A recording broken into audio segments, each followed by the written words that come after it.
is time for... The best show of your life ever! You want a victory lap? You got one. Seriously, this was the best week ever. You had everything. Trump crushes impeachment. Nancy throws a fit. The Democrats implode. All that's missing is an invasion of space creatures that taste just like Cinnabons but look like Ryan Seacrest. It's beautiful. As impeachaholics self-destruct, Trump keeps going. He doesn't have the wind at his back. He's got a Category 5 hurricane. A million Eric Swalwells all farting at the same time. The president used taxpayer dollars to ask the Ukrainians to help him cheat an election, cheat an election, cheat an election, cheat an election, cheat an election.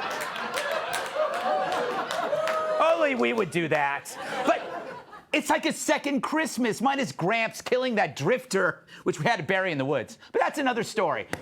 And you can measure the joy in the misery of those who rooted against you. Look at these winners at the State of the Union. In the face of so much good news about lots of stuff, they appeared as joyless as a boarded-up liquor store. Would it kill them to stand up and applaud once? No, they're so bitter, they poop grapefruits. And there's Nancy ripping up the speech like it was her bar tab. Turned out she actually needed it pre-ripped so she could actually pull it off. Makes me wonder who actually cuts up her food. All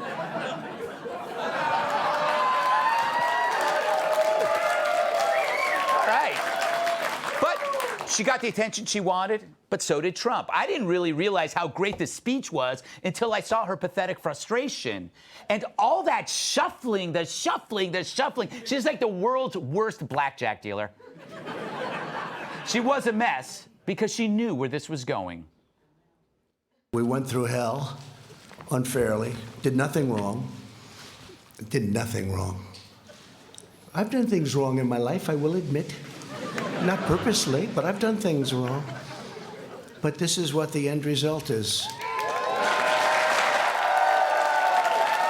Acquittal. All right. You saw it coming, I saw it coming, but the media and the Dems faked it because it fed their base and their bottom line. Watching them think Trump was going to be impeached is like watching Tom Arnold think he might have a career comeback. It ain't happening. And when it all fell apart, so did they. Then Trump did his presser. It was a doozy. But hey, this is politics. This is politics. And we were treated unbelievably unfairly. And you have to understand, we first went through Russia. It was all bull.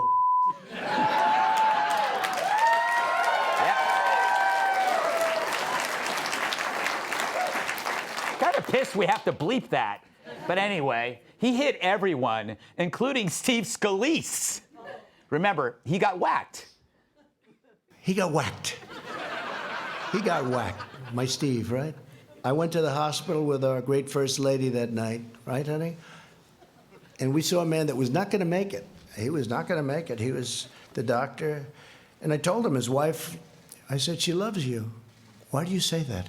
Because she was devastated. A lot of wives wouldn't give a damn.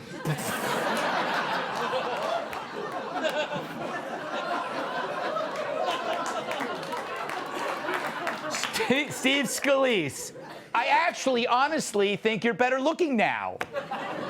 Steve Scalise, I actually, honestly, I think you're better looking now. You're more handsome now. You weren't that good looking. You look good now. That's amazing.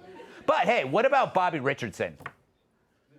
Bobby Richardson would field the ball. If it's hit the first base, he'll throw it to the first baseman. He had unbelievable range. This was not Steve Scalise. Steve had no range. Enough about Steve Scalise. What about Christopher Steele? He should have sued him too. I should have sued him too, but when you're president, people don't like suing. I want to thank my legal team, by the way, not for that advice, but for other advice. God, Trump is a loathsome human being, isn't he? God, Trump is a loathsome human being, isn't he? These are the people looking at me. I'm really not a bad person. Talk about fun. But did the media feel that way? What do you think? Vindictive, at times profane, angry, rambling response to his impeachment acquittal. It was full of revenge, it was mean-spirited, it was poisonous. The first time the word BS, and he didn't abbreviate it, was used in the East Room in a formal presidential address. It was dark because he's made clear that his mind is dark. This is somebody in deep psychological distress right now. Once again, the shrinks come out to play. But these morons couldn't diagnose halitosis, which they probably have, much less mental illness. But hey, if the media were in the medical profession, all of their patients would be wearing toe tags. So why is it so bad for them? Well, the facts are killing them. A new poll finds that 90% of Americans are satisfied with their personal life. The approval numbers for the Republican Party are its best in years. Trump's numbers jumped during impeachment as new job numbers and wages beat expectations. All this prosperity and happiness. And what do the Dems have to offer? Division, victimhood, cancel culture, identity politics, class warfare, anger. No wonder the Democratic Party's less popular than frying bacon in the nude. Learned. Add to that, this is the first time they faced any real competition in the street fighting department. I mean, can you remember the last time Trump rolled over? Well, unless it's over someone. In a world of mitts, he's a boxing glove. He punches back a lot, and it can be exhausting for everyone, including Republicans who aren't used to it. But it's also hilarious. After his acquittal, Trump tweets memes that trigger everyone from Bette Midler to Gavin Newsom. And they deserve it. But so do we. We deserve to see them freak out. It's our reward for months of hysteria.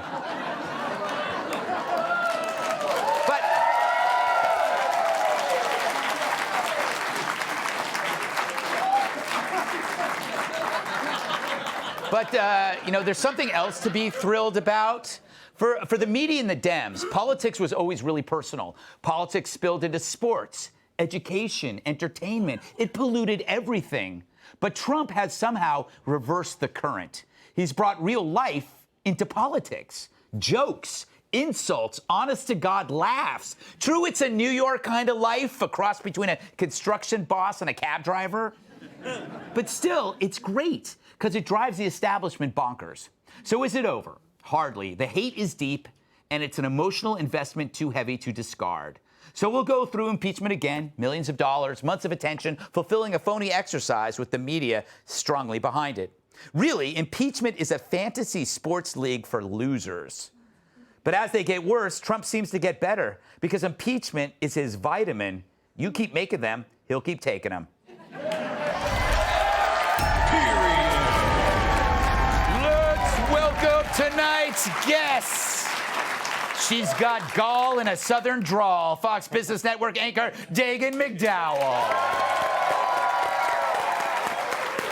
He's written more scripts than a doctor at the ER. TV writer and producer Rob Long.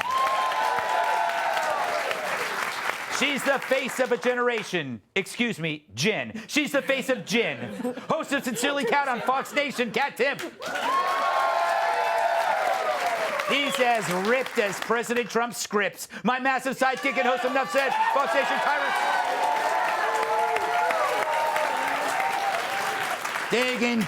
Dagan. Did you feel pity for the Dems this week? He had a great week. They had a terrible one. No pity, but when it comes to a loser, I prefer a sore loser. When you beat them, they have a total meltdown. It helps you savor the victory. It puts an exclamation point on it. And see, we were denied Hillary Clinton's meltdown because she hid after she lost to Donald Trump. So we've been waiting for over 3 years to watch, well, what Nancy Pelosi did at the State of the Union address. She practically had a twitch in her face. She was like, and she was biting the inside of her mouth, and then whammo, she just completely lost it. And it just drove home the victory. Yeah.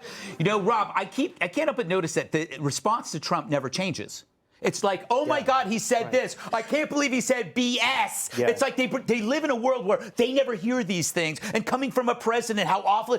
It's been 3 or 4 years. Move on. Well, also, I mean, look, the guy's funny. A friend of mine writes for one of those late night comedy shows, and he's sort of a Trump supporter. And they're all watching, all the writers are watching Trump give one of those speeches. And Trump's making a bunch of jokes, and he turns to his fellow comedy writers and says, oh, I mean, okay, come on. The guy's funny. Yeah. And they're like, yeah. No, he's not. I mean, you don't have to like him to think he's funny. I mean, and I think that is ultimately is the problem for the Democrats, is that you have a bunch of people who don't like him. I mean, I don't like him, right? Yeah. But, I mean, I like 3% unemployment. Yes. I like 200,000 new jobs. Yeah.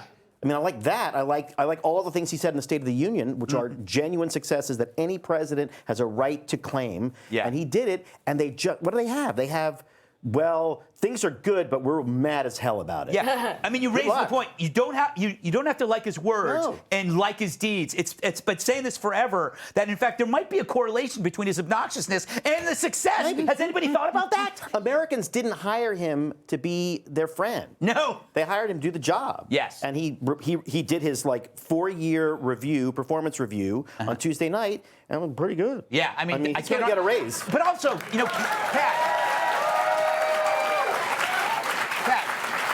And it kills me to say it. I know. It kills me to say it.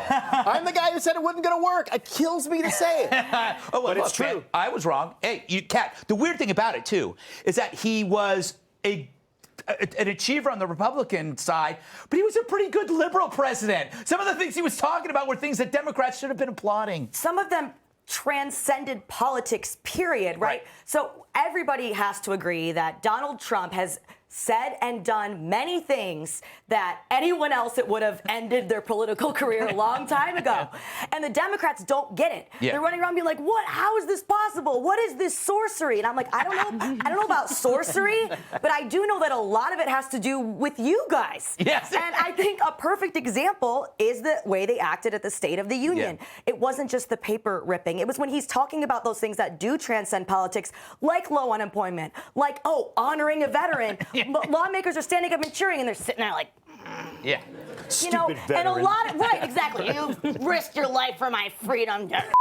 Like, excuse me, you know, but that's part of the reason why Republicans have such an easy time saying, well, if you oppose him, it's just because of Trump derangement syndrome. Right. Because even if you do have a legitimate concern or a complaint about him or his presidency or his policies, people aren't going to take you as seriously because you've already proven you don't need a reason to be complaining and pissed off. And No, that's an excellent point.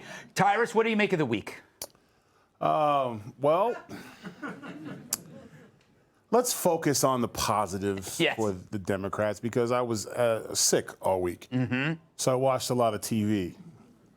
And you have to wait a long time to get to the good stuff. So I watched a lot of coverage of the impeachment trial. And I watched a lot of the Iowa caucus stuff. Yeah. And I remember watching in the beginning when they were trying to form lines. Mm-hmm. Like what group, who's viable, who's not viable, and had a little, and the nice old elderly lady who couldn't count the 127 people in the room, and lined them up was in charge of an app. And I remember saying, I know it's just the cough medicine, but she's gonna screw this up.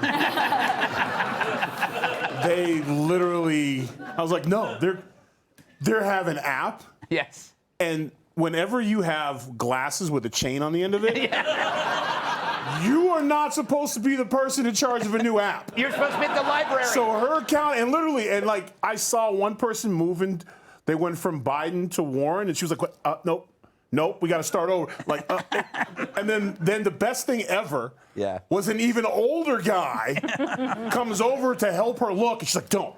He's like, no, I think it's 17. I think it's 24. And I'm like, they're going to mess this up. Like, all of a sudden, I was tuned in. I had 3 TVs going because I didn't want to miss anything. And at one point, I fell asleep in my chair like this, and I went, oh, they still messed it up. Oh, they couldn't count anything. No. What they need to do is get a big tent and put it in front of the camera at CNN and be like, under construction, Democrats, 2024, new things coming. Yes. See you then. Take a bye. Take a bye. It's a wrap. All right.